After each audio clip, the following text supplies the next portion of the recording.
மத்தேயு 22 அதிகாரம். இயேசு மறுபடியும் அவர்களோட ஊமைகளாய் பேசி சொன்னது என்னவென்றால், பரலோக ராஜ்யம் தன் குமாரனுக்கு கல்யாணம் செய்த ஒரு ராஜாவுக்கு ஒப்பாயிருக்கிறது. அழைக்கப்பட்டவர்களை கல்யாணத்திற்கு வர சொல்லும்படி அவன் தன் ஊழியக்காரரை அனுப்பினான். அவர்களோ வர மனதில்லாதிருந்தார்கள்.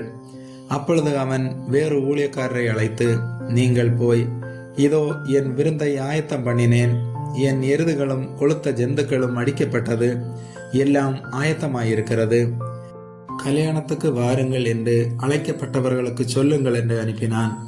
அழைக்கப்பட்டவர்களோ அதை அசட்டை பண்ணி ஒருவன் தன் வயலுக்கும் ஒருவன் தன் வியாபாரத்துக்கும் போய்விட்டார்கள். மற்றவர்கள் அவன் ஊழியக்காரரை பிடித்து அவமானப்படுத்தி கொலை செய்தார்கள். ராஜா அதை கேள்விப்பட்டு கோபமடைந்து தன் சேனைகளை அனுப்பி அந்த கொலை பாதகரை அழித்து அவர்கள் பட்டணத்தையும் சுட்டெரித்தான். அப்பொழுது அவன் தன் ஊழியக்காரரை நோக்கி, கல்யாண விருந்து ஆயத்தமாயிருக்கிறது, அழைக்கப்பட்டவர்களோ அதற்கு அபாத்திரராய் போனார்கள். ஆகையால் நீங்கள் வழி சந்தைகளிலே போய் காணப்படுகிற யாவரையும் கல்யாணத்துக்கு அழைத்து கொண்டு வாருங்கள் என்றான். அந்த ஊழியக்காரர் புறப்பட்டு வழிகளிலே போய் தாங்கள் கண்ட நல்லார் பொல்லார் யாவரையும் கூட்டி கொண்டு வந்தார்கள். கல்யாண சாலை விருந்தாளிகளால் நிறைந்தது.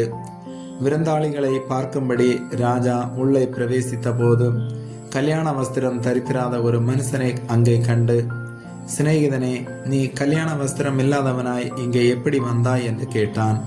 அதற்கு அவன் பேசாமல் இருந்தான். அப்பொழுது ராஜா பணிவிடைக்காரரை நோக்கி, இவனை கையும் காலும் கட்டி கொண்டு போய் அழுகையும் பற்கடிப்பும் உண்டாயிருக்கிற புறம்பான இருளிலே போடுங்கள் என்றான். அந்தபடியே அழைக்கப்பட்டவர்கள் அநேகர், தெரிந்து கொள்ளப்பட்டவர்களோ சிலர் என்றார். அப்பொழுது பரிசேயர் போய் பேச்சிலே அவரை அகப்படுத்தும்படி யோசனை பண்ணி தங்கள் சீசரையும் ஏரோதியரையும் அவரிடத்தில் அனுப்பினார்கள். அவர்கள் வந்து, போதகரே, நீர் சத்தியமுள்ளவர் என்றும் தேவனுடைய மார்க்கத்தை சத்தியமாய் போதிக்கிறவர் என்றும் நீர் முகதாட்சணியம் இல்லாதவராகையால் எவனை குறித்து உமக்கு கவலை இல்லை என்றும் அறிந்திருக்கிறோம். ஆதலால் உமக்கு எப்படி தோன்றுகிறது? ராயனுக்கு வரி கொடுக்கிறது நியாயமோ அல்லவோ? அதை எங்களுக்கு சொல்லும் என்று கேட்டார்கள்.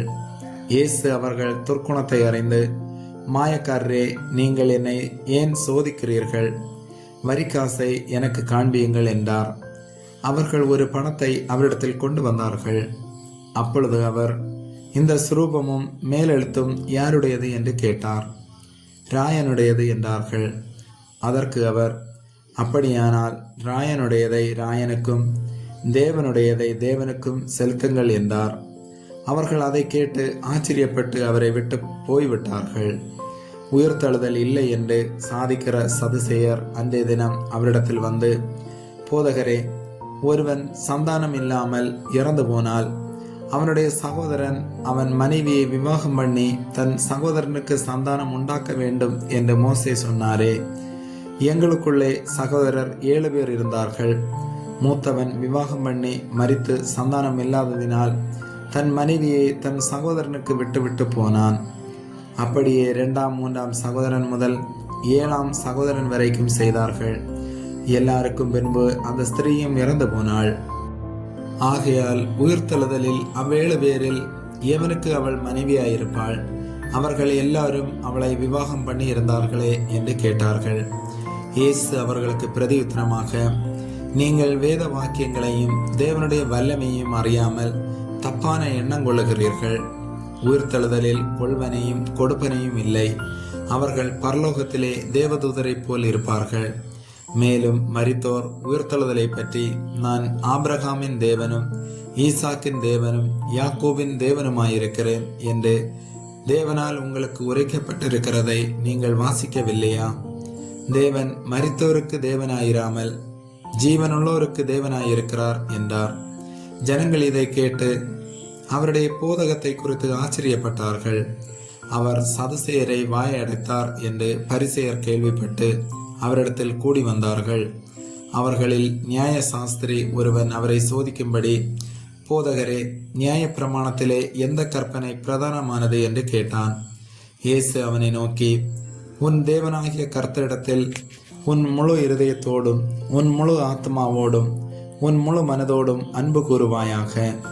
இது முதலாம் பிரதான கற்பனை.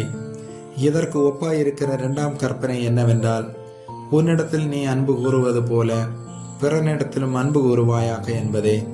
இவ்விரண்டு கற்பனைகளிலும் நியாயப்பிரமாணம் முழுமையும் தீர்க்க தரிசனங்களும் அடங்கி இருக்கிறது என்றார்.